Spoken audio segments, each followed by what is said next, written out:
There we go. One thing I have in common with Chris, and as Nick alluded to, we're both from a military background, transferring into the rail industry a number of years ago. And it's not often I get a podium opportunity. So plea from me, please consider service leavers in the industry. You know, we do, I think Chris and I have been reasonably successful, and we've still got jobs. So, you know, please consider our peers as they're leaving the forces to join your organisation. So enough from me, and over to Chris. Thank you, Andy. Good morning, everyone. I'm Chris Ibbotson, and as Andy said, we both have a common British Army engineering background previously, although I would like to point out I was the Royal Engineer. So this presentation, Safety from First Principles on a Large Project, will examine how we've woven safety into the Trans-Pennine Route Upgrade Programme, TRU, from the very beginning. Through design, construction and into maintenance, TRU will create a safer, higher performing railway and a positive legacy for future generations to come.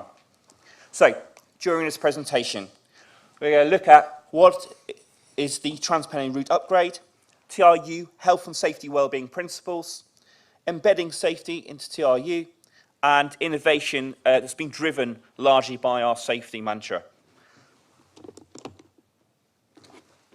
Thanks, Chris. So we've got a very quick 2.5-minute overview video which I'll talk over, providing a kind of context to the Trans-Pennine route upgrade.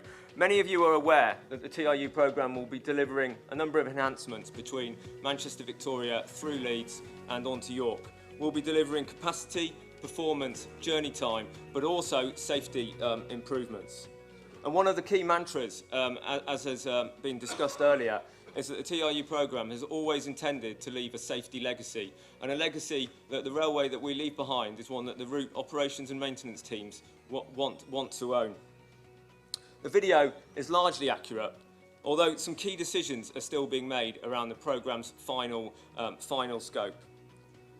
So it doesn't necessarily reflect the latest or the final position. And this video is made up of a combination of sort of visualizations, but also some of it is dragged directly from the design applications that we're using on the programme, and more of that later. The two key decisions I think are probably worth mentioning, and they've got a significant impact on future maintenance and operations, are the inclusion of additional W12 freight services between Manchester, Victoria and Thornhill Junction, and further decisions about the early delivery of Northern Powerhouse rail scope as part of the Trans-Pennine route upgrade. The programme continues to compile a business case submission. This will be submitted and assessed in the next nine months. It's probably worth mentioning the programme structure. It's a significant size programme, and the publicity around it is sort of growing in the general press, so you'll see more of it, and it's in the media this morning. But the programme is broken into two key alliances to the east and west of Leeds. There's a TRU central team based from Leeds, responsible for scope around Leeds itself, but also aspects of the diversionary routes. And there's a programme management office that myself and Chris are a part of, based from York. We're already on site. The programme has already delivered works between Manchester and Victoria and Stalybridge, which is our Project West 1 or W1. There's ongoing works in Project E1, which is Church Fenton to York. And for those of you who have travelled to York recently, you'll see the new OLE piles going in and hopefully feeling the benefit of all the track works that are being delivered. And we've also delivered significant scope around the diversionary routes, making sure that the diversionary routes are resilient for their use to deliver, you know, the key aspects of the TRU main corridor over the next few years. This incremental delivery will continue as a series of key outputs over the next 10 years or so. The idea to de-risk the delivery, but also provide incremental benefits released to the passenger and the route ops and maintenance organisation as soon as possible. Okay, as this video comes to an end, just reminds us of the benefits of the TRU programme. Before I hand over to Chris, who's now going to outline in a bit more detail the health, safety and wellbeing principles. And it's worth mentioning that the programme has a continuing focus on weather resilience, decarbonisation and delivering a minimum viable product. And this has always been part of the key ethos of the Trans-Pennine route upgrade. Chris. Thank you, Andy. So I'll just explain how we've developed our health and safety wellbeing principles for the programme. So, in order to build in from the very beginning of the programme safety, innovation, maintenance, and leave this lasting positive legacy for future generations, we started by holding workshops with clients, engineering and safety leads. That helped us then define key target areas that we needed to focus on for the programme, and then engaged with key stakeholders such as the ORR and their drive towards a safer railway, to finally develop the health and safety wellbeing principles. So this is a leadership vision for the entire programme, signed up to and adopted by all of our stakeholders and our leadership across the multiple bits of our programme. And the idea is that this provides a vision for the entire programme going forward.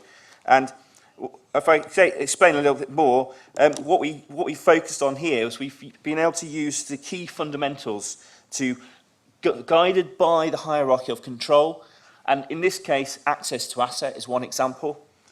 And that helps us focus on what we want to reduce the risk of access to asset. So where we have new assets going in, we'll attempt to try and get the asset that's going to last longer, so it needs less maintenance interval visits. We'll also use remote condition monitoring, so that we need less trackside visits. We'll also, where we do need to carry out visits, we'll align the access points, or we are aligning the access points with the asset as well. So there's only a very short distance to get to the asset from the access point. And where we are putting access points in, those access points will be made safe as possible by using things like lighting for our junctions, and wherever reasonably practical, and other measures such as fencing, safe walkways, and so on. So, I'll just explain how this has driven our programme. Okay? So, we agreed the vision, the leadership signed up to our health and safety wellbeing principles, and this enables us to develop what does good practice look like. And then we were able to work out from that how to incorporate those into our client requirements from the very beginning of our programme, so that they are then delivered through the programme's life cycle, maximising the project life cycle opportunities. We regularly review those right through into the requirements, the verification, delivery, and showing that evidencing that to the end before handing over to maintenance. I'm now going to hand over to Andy, who's going to explain how that has been embedded into the programme. Thanks, Chris. So Chris has outlined our health, safety and wellbeing principles, and as he has said, they've been physically signed up to by not just the programme, but all of our stakeholders, including train operating companies and the wider routes. And as he said, these are the cornerstone or the foundation for a large number of the programme's requirements. These health, safety and wellbeing principles allowed us to develop a set of more detailed maintenance principles, which became the kind of structure or framework for the development of future maintenance requirements. And today's focus and examples is largely going to be maintenance biased. These maintenance principles, and they'll be available afterwards if anybody's interested, also include a focus on human factors and ergonomics. And the programme has, working with it closely, a human factors and ergonomics team. So these principles were used to develop, or as the backbone for the concept of operations and maintenance, which outlines post-TRU what the railway will look like. And complementary to that are a number of other subordinate documents, such as a programme maintenance strategy. All of these documents, agreed with stakeholders, including the maintenance organisation, are then formally used as a source of programme requirements.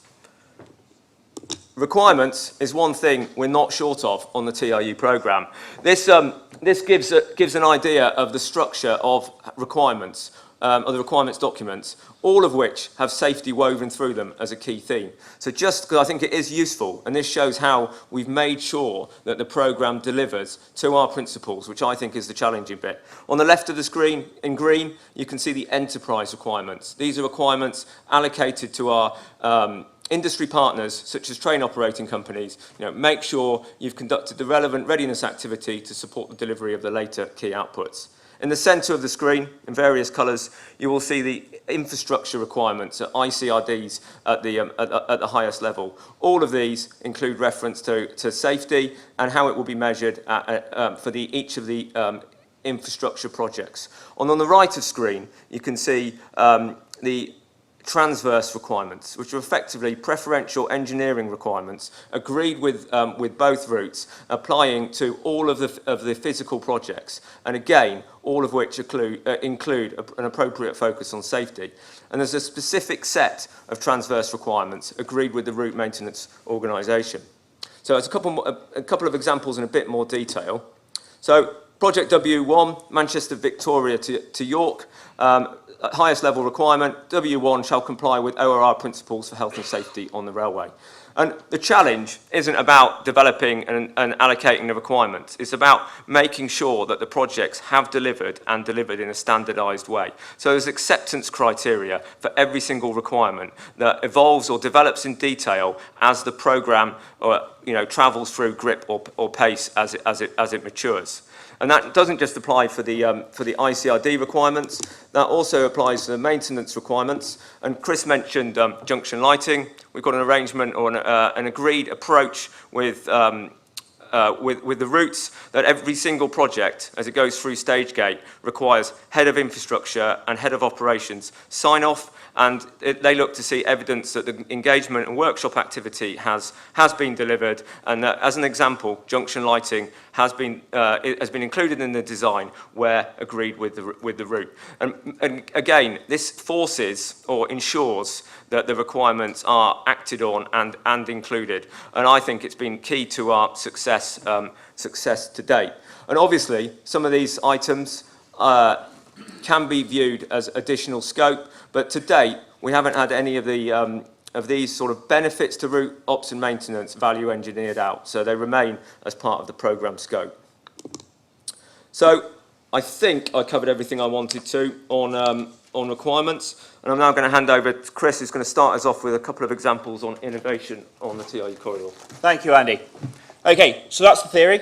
Okay, that's what we say we're going to do. What have we actually done? What have we delivered? What results have we got coming out of this? Okay, so safer access. We take that example through the access to asset from the health, safety, wellbeing principle that you saw earlier, how that's been driven through the requirements into end user, what we're asking our projects to do. We've got 22 projects across our programme, okay? And this project here is actually from our assurance visit. This is our RM3 and CDM assurance that we carry out across the programme, April 2022, York Church Fenton. And you'll see on the right of me, the Tampa going through, and also the troughing route there. You'll notice it's doubled up, okay? The troughing route's doubled up there to provide a safer walkway. It's not just for the cables, it's to allow the maintainers to transverse up that railway when they need to. And that is really a very good and very clear example of how our health and safety wellbeing principles have been driven all the way through the programme to the end result. So, another example of the innovation that's been driven by these health and safety wellbeing principles is the 4D planning we've used as safety base. So this is an example of how we've used these 4D models that we've got and built across the programme to create a visual hazards register on our programme, okay? So that we are able to work out any of the hazards and risks on the construction site before we even get onto site. We also align that versus our P6 programme, so we can work out whether or not we've got any programme risks. Remember, we're delivering this in a short space of time. And then we can rehearse and improve that to try and get more efficiencies, to try and make it safer, to de-risk it also for the programme.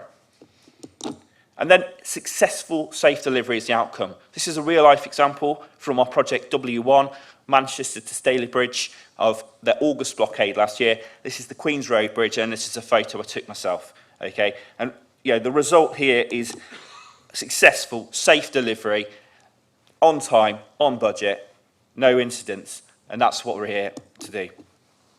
Another innovation we used, Leeds blockade, Christmas last year. Okay, this is Track Tracker. The Leeds blockade was a very complex blockade where the possession kept moving around to make sure we could continue providing a service for passengers. So platforms 1 to 5 were shut, and then they reopened, and platforms 6 to 14, if I remember rightly, had to be shut. So you can see the multiple complex scenario that could go wrong here. We've got a system here with Track Tracker that allows you, for a geolocation, as I know a product that other people have got, to confirm where the working parties were, where the marker boards were, the quickest response time, if in cases of emergency, because you know where your staff are in the possession, helps confirm where the plants and machinery are, and it helps with the isolation, the electrical isolation, make sure you put the earths up in the right place, make sure that you can take the isolation but also hand it back on time, also reducing the risk but also the program risk. And then confirms that your teams are accessing track in the right location, as unfortunately Nick gave us a good example of earlier. It's a serious risk if you don't confirm that. And then it also helps confirm that the machines are on the correct line. We've got traffic, lines open, traffic adjacent to this blockade. So I'm going to hand over to Andy now, who's just going to explain some of the innovations of some of our partners.